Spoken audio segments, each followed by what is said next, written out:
All right, welcome to the first of our series of Oilcom executive interviews. My name is Jeffrey Hill. I'm conference director for Oilcom. And joining me for this interview is Charisse Esparza. She is co-founder and CTO of SecurityGate.io, and she's also a speaker on our conference program for our cybersecurity workshop. Charisse, thank you so much for joining us today. Absolutely, it's a pleasure to be here.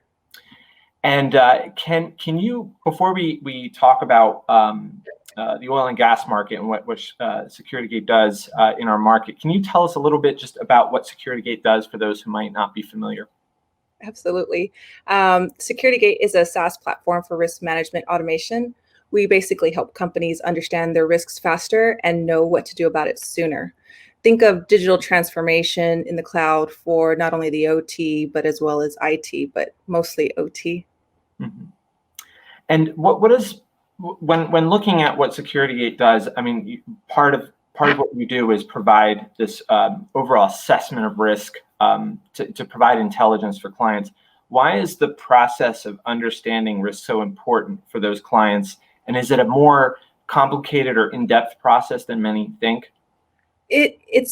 It depends, and it's a yes or no, and it really depends on the maturity of the organization. What we have found is when organizations are pretty mature from let's say a cyber risk program, they have already the organization most likely has already internalized a risk framework, a risk appetite, has their risk identifiers, what's important to that company. And so when we work with organizations that are large and have their own risk methodology framework, it can be difficult to some.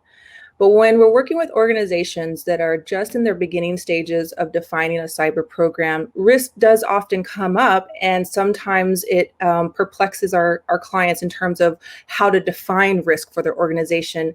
But we have a philosophy of keeping it simple, especially when starting out, because sometimes organizations don't really understand what their risks are until certain activities in the maturity of the development of that program are done. For example, starting off with an assessment that identifies missing controls that then introduce risk to the organization. So it's okay to understand your high-level risk domains, whether it's risk to operations, risk to finance, risk to human resources.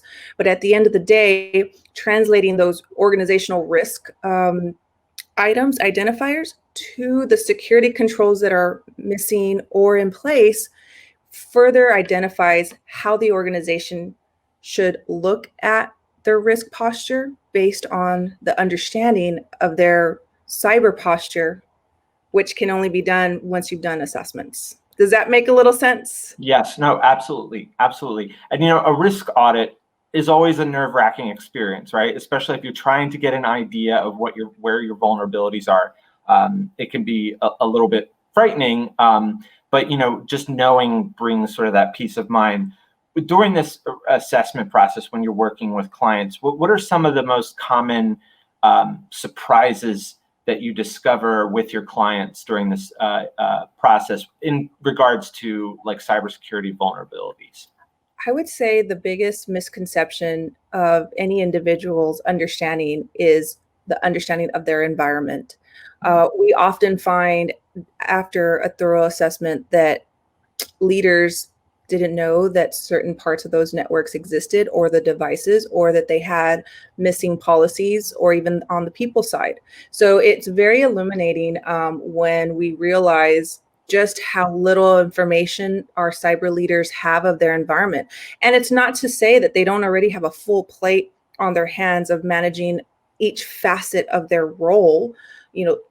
Cybersecurity, managing the environment as a whole is a huge undertaking. So I would say that's probably the biggest awakening is knowing that they fully don't have a concept of their whole footprint. Mm-hmm. And then what that trails into are the impacts of not knowing what's in their environment and what's missing, and if it's being managed or not. SecurityGate's been working or been working in this market for some time, and I know that you spoke at Oilcom last year, and in learning more about the company, one of the things I think stood out really was your ability to provide flexibility when clients have to scale up or scale down projects. Being able to bring CIOs and CISOs and CFOs on the same page in terms of developing a company-wide strategy that fits in the budget. I think with today's economy, that's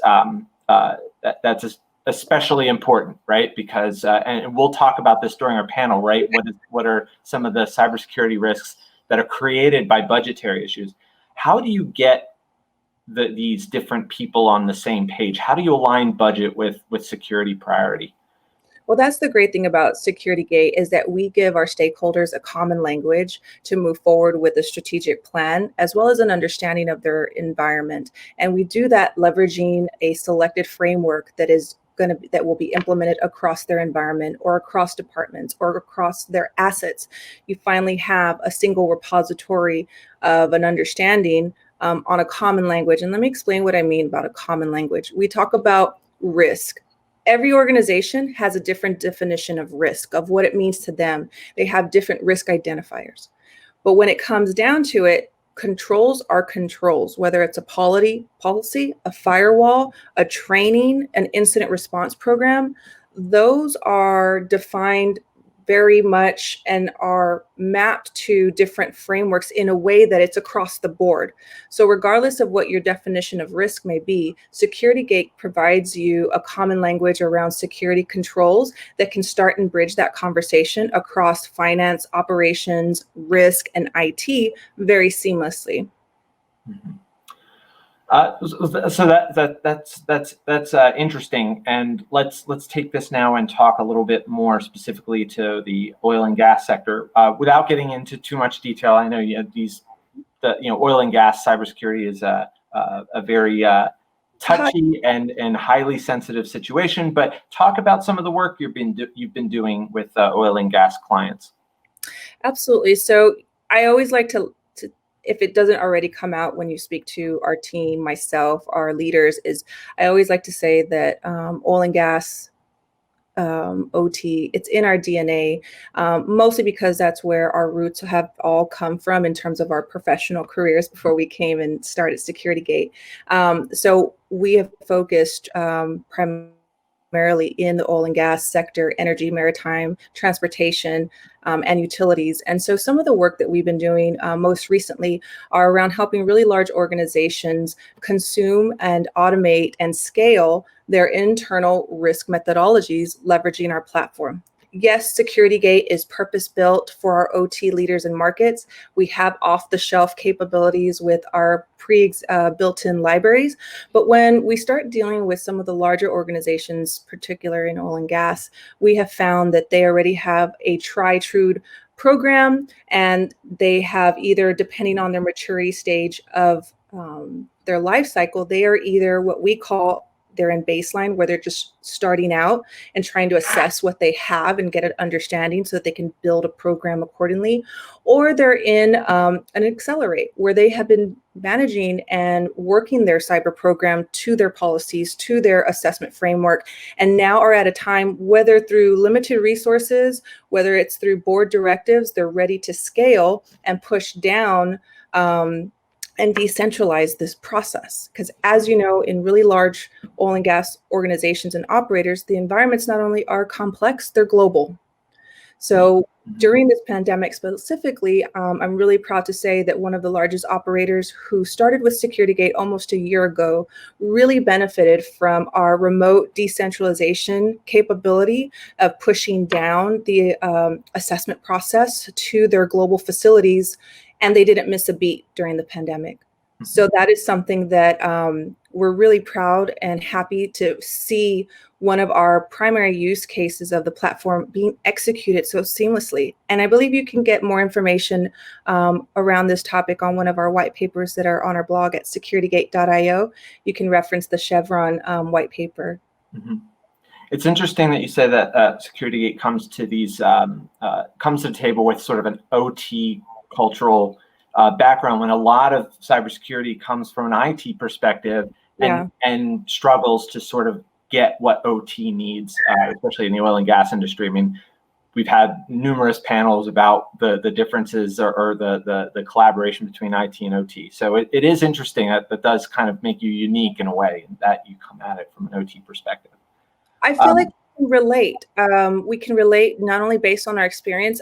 We have a handful of our teammates that have been offshore on rigs, on site, on plants. I know myself, have led teams and has been on site and offshore on rigs as well. So it's around, I think, being able to relate to our clients and understand out the gate what their priorities are. And their priorities are safety, operations, and non-productive time. It's very simple for them. They also have different focus areas when it comes to their understanding of the environment they run, where IT is traditionally, if you refer to what I call the security trifecta of confidentiality, integrity, and availability, IT has confidentiality at the top of their main focus when it comes to building a cyber program, policies, and operations. It's actually quite reversed for OT. It's availability that's at the top. And so that does pose some challenges when you want to try to indoctrinate our OT culture, environments, and people into frameworks that have been generally built for IT environments. And so we get that struggle, and we also understand why it's important to be able to translate in business context terms the risks, the impacts, and the operations that our OT environment brings, married to IT operations, and how do we translate that information. And I don't want to use the buzzword IT-OT convergence because there's been a lot of talk there. But that's, I think, one of our values that we bring with our experience to our clients specific to oil and gas.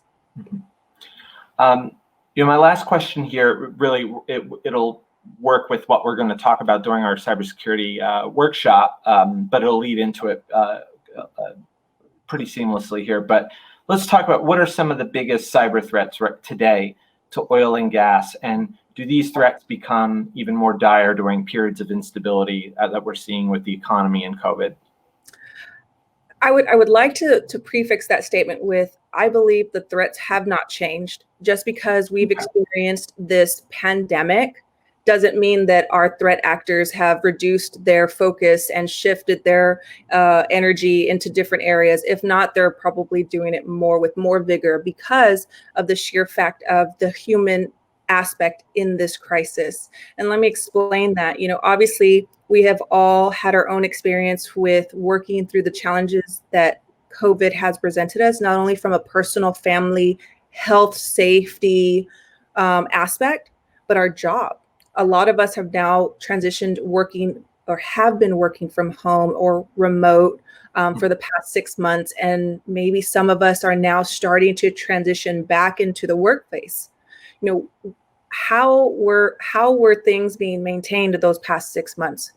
And from my understanding, with speaking with a lot of clients, it was almost as if it was survival mode, status quo mode. And that is just a reality that we had to accept given the uncertainty of the times. I spoke with clients where one of their strategies, because oftentimes OT, you can't be remote. There are things that require monitoring that are on-site only and not offshore data for the insights have been made available. So it was almost like they were cohorting in the plants, hopefully trying to make sure that they can limit the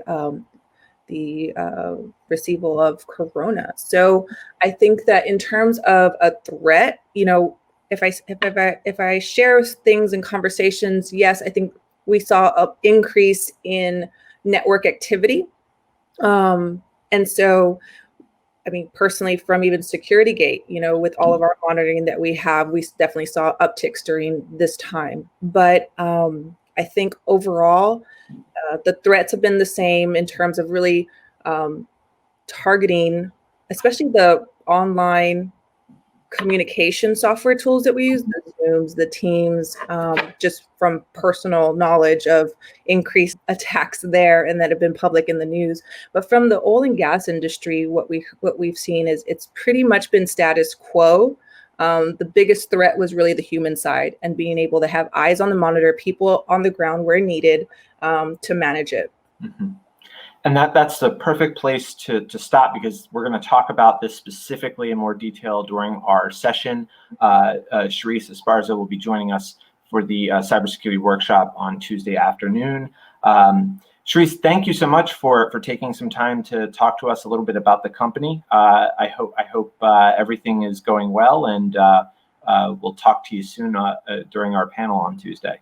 Thank you, Jeffrey. It was such a pleasure to be part of this. Thank you. And you can learn more about SecurityGate, the company, and get some resources at securitygate.io. Once again, I'm joined by Sharice Esparza. She is the co-founder, CTO, and Chief Product Officer for securitygate.io. Sharice, thank you, and we'll see you all soon. All right, bye.